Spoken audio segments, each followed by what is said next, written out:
social media is omnipresent, no matter where you are.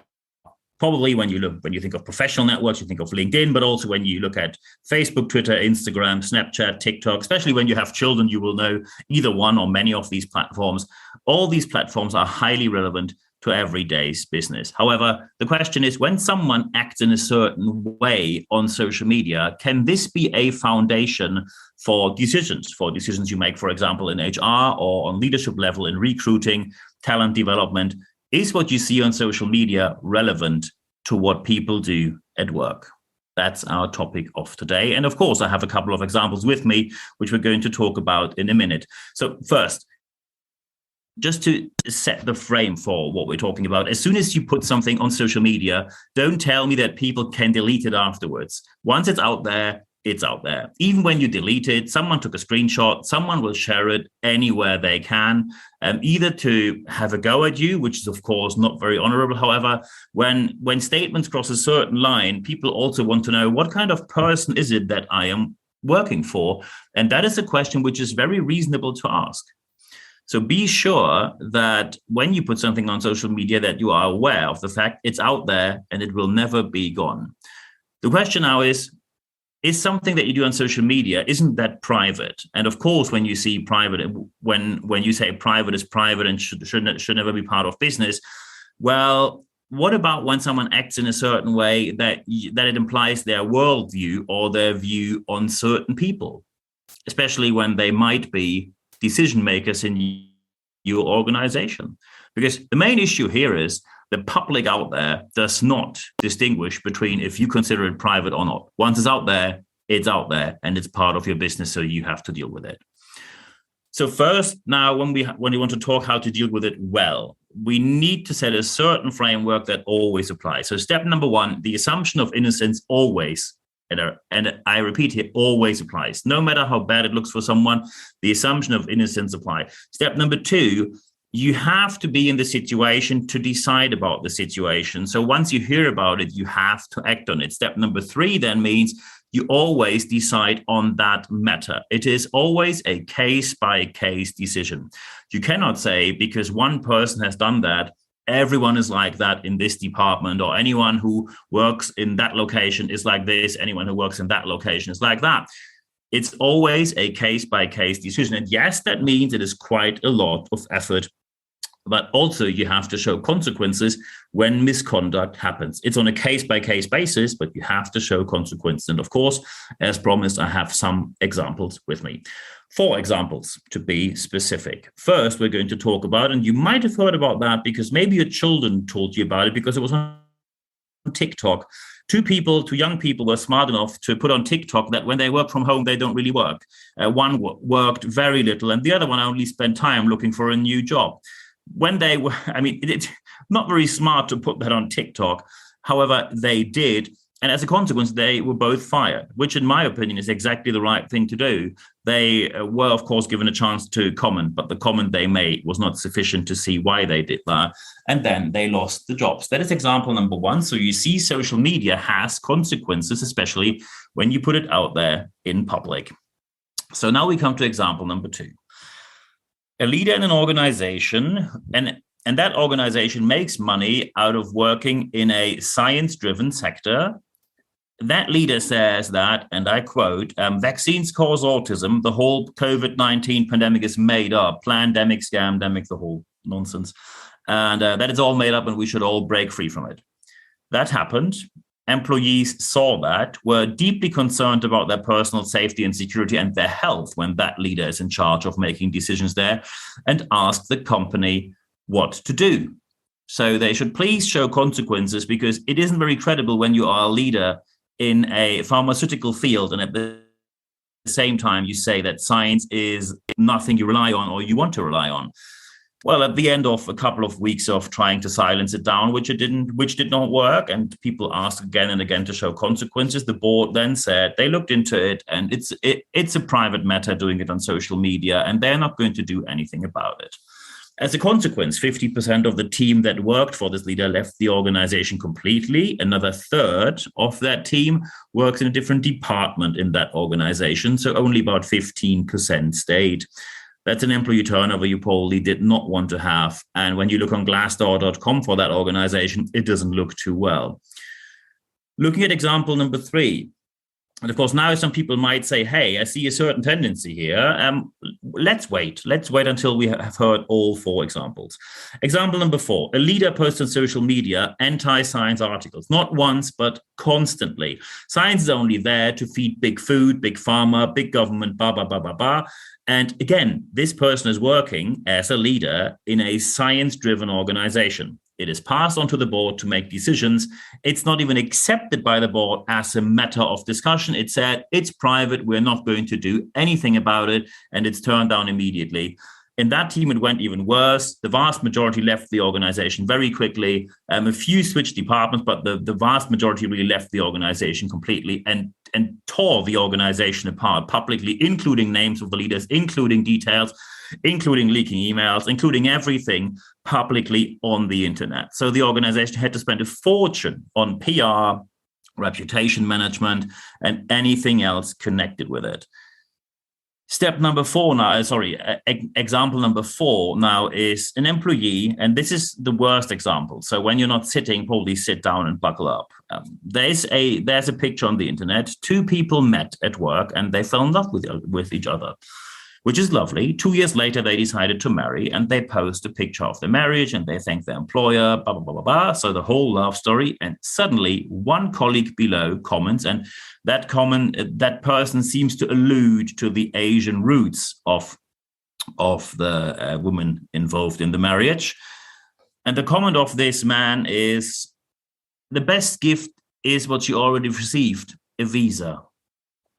That immediately goes viral like crazy in the organization. And by the way, rightfully so, in my opinion. It went that viral that Saturday night, it escalated up to board level. On Sunday, the board had to sit down and talk about what are we going to do about it? Because tomorrow everyone gets back to work. What are we going to do about that?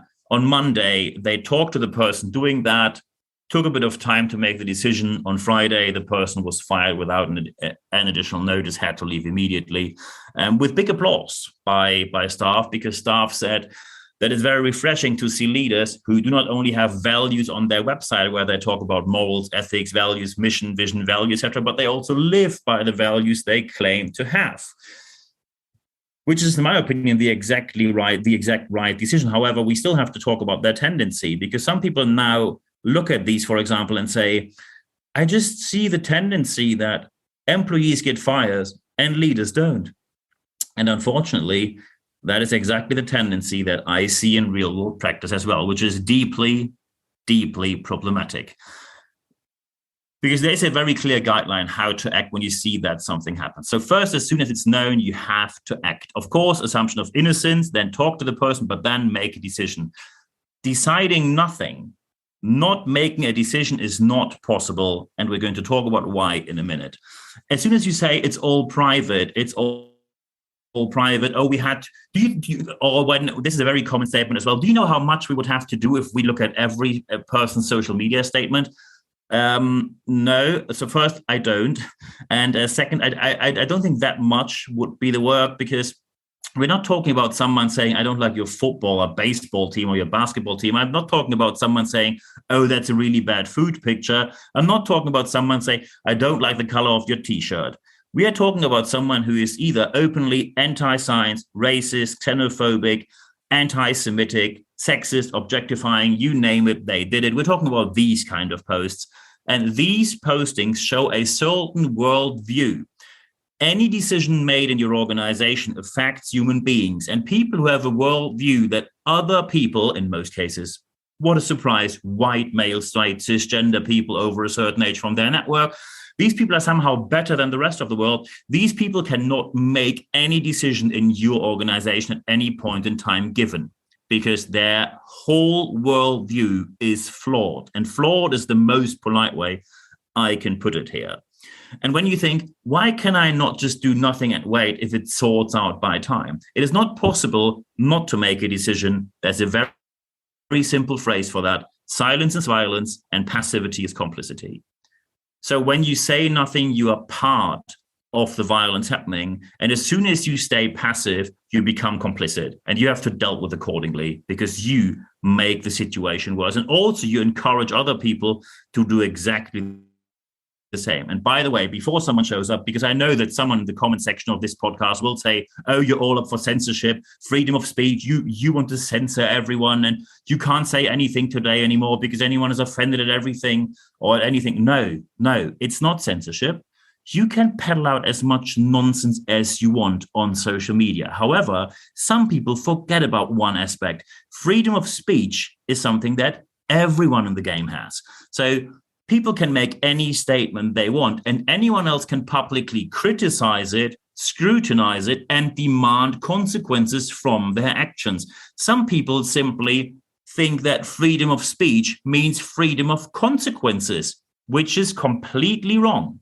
You can make any statement you want, but then you have to face the consequences of what you said before. And the main question here is, when it comes to this moment of truth, and by the way, this is called moment of truth, because as soon as you act in an unreasonable way, in an unreasonable manner here as a leader, or you don't act at all, you lose the social legitimization of your people. People will not follow you from that moment in time, because they say, look, all this vision, mission, and value thing, all these aspects on our website about, human-centered interaction, human-friendly work, blah, blah, blah.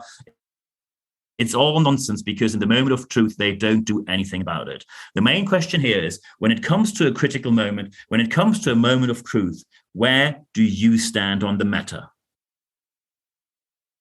Your decision. And of course, there's more about that. You see, it's a pretty emotional topic here, but there's more about that. Of course, there is. And when you go to expert.nb-networks.com, you can put in your email address in there. And because some people say they found more material, more articles of me, but they're all behind a paywall.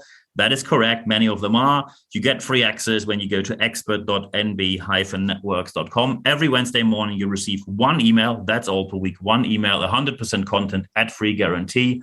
And then you get free access to everything I have published. And of course, when you now say, hey, can we have a very confidential chat? Yes, we can. Because I know that this is a topic which is not easy for many. When you want to have this chat with me, this topic that we had today was derived and caused by a phone call I had last week. An email, then we had a phone call. Of course, none of the four examples came from that situation, but I dealt with a situation where something like that, which was way, way worse in that case, happened. So when you want to have a chat with me, feel free to do so, nb@nb-networks.com. And then we take it from there. If you say, hey, I have something very specific, can you do training, speaking, consulting, coaching, mentoring, or we need a project interim manager, or hey, we have an event, can you host it or can you speak there? Of course I can, but we also can simply talk about what you want to talk about. Doesn't cost you a penny. Just drop me an email, nb@nb-networks.com, and then we take it from there. The most important aspect right now is that you apply what you heard in this podcast, which again last week went into the top 150 in different countries. We are now nearly constantly every week somewhere in the top 50 to top 250 in multiple European countries, with either the English or the German version, even top 5 recently. I told you about it. And also, I want to say thank you. Last week, we had the most important week of the year. We had the Zukunft Personal, which is Europe's largest decision makers fair, where I stayed for the full time. Normally I go for one day, and normally I do one speech a day. This year they booked and paid me for 12 speeches in 3 days. Absolutely crazy. And many people quoted the podcast that they're listening to it, and I am just overwhelmed. This is still run. I'm just a guy sitting somewhere talking into his notebook and recording. Okay, it's based on science. I give you that. Maybe that's helpful, and I hope it is. But I never expected that this podcast goes anywhere near where it is right now. And I really want to thank you for that. It is just beyond belief for me that this is all happening. So thank you very much for your support. It has a huge impact. I never delivered 12 speeches in 3 days during the most important week of the year, with all decision makers in the room during Europe's largest decision makers fair or expo. Thank you very much for that. And now wishing you all the best when you apply what you learned in your organization. Always happy to help you doing so. Let me know if you need any help. But for this week, there's only one thing for me left to say. Thank you very much for your time.